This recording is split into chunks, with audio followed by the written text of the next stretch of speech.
ജിയോ IPOയുടെ ക്രൈസ് എല്ലാവരെയും ഞെട്ടിക്കുകയാണ്. പക്ഷെ യഥാർത്ഥ ചോദ്യം ഇതാണ്: എല്ലാവരും ഇത്ര ആവേശഭരിതരാവാൻ മാത്രം എന്താണ് ഇതിന്റെ ഗുണം? ഈ വീഡിയോയിൽ ഞാൻ നിങ്ങൾക്ക് ലളിതമായി വിശദീകരിച്ചു തരാം. IPO എന്നാൽ ഇനീഷ്യൽ പബ്ലിക് ഓഫറിംഗ് ആണ്. ലളിതമായി പറഞ്ഞാൽ ഒരു കമ്പനി തന്റെ ഷെയറുകൾ പൊതുജനങ്ങൾക്ക് ആദ്യമായി വിറ്റഴിക്കുന്നതാണ്. ഇതുവഴി സാധാരണ ജനങ്ങൾക്ക് തങ്ങളുടെ പണം നിക്ഷേപിച്ച് ആ കമ്പനിയുടെ ഭാഗമാകാൻ സാധിക്കും. ഉദാഹരണത്തിന് ജിയോയെ എടുക്കുക.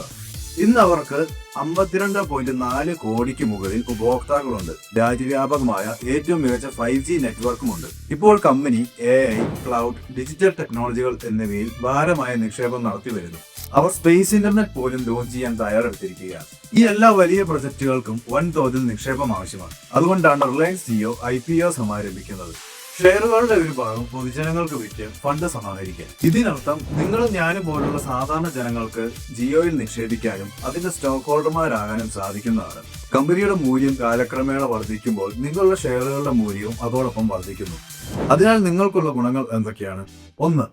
രാജ്യത്തിലെ ഏറ്റവും വലിയ കമ്പനികളിൽ ഒന്നിൽ നിക്ഷേപിക്കാനുള്ള അവസരം നിങ്ങൾക്ക് ലഭിക്കുന്നു. സാധാരണ ജനങ്ങൾക്കും തങ്ങളുടെ ബഡ്ജറ്റിനും ഇഷ്ടത്തിനും അനുസരിച്ച് നിക്ഷേപിക്കാം. കൂടാതെ ഇന്ത്യയുടെ digital deep tech space internet മേഖലകളിൽ വലിയ വളർച്ചയ്ക്ക് നിങ്ങൾക്ക് പരോക്ഷമായി പങ്കാളികളാകാം. ലളിതമായി പറഞ്ഞാൽ ജിയോ AIP ഒരു സാധാരണ നിക്ഷേപം മാത്രമല്ല, ഇന്ത്യയുടെ അവിശ്വസനീയമായ വളർച്ചയുടെ ഭാഗമാകാൻ നിങ്ങൾക്കുള്ള സുവർണാവസരമാണ്.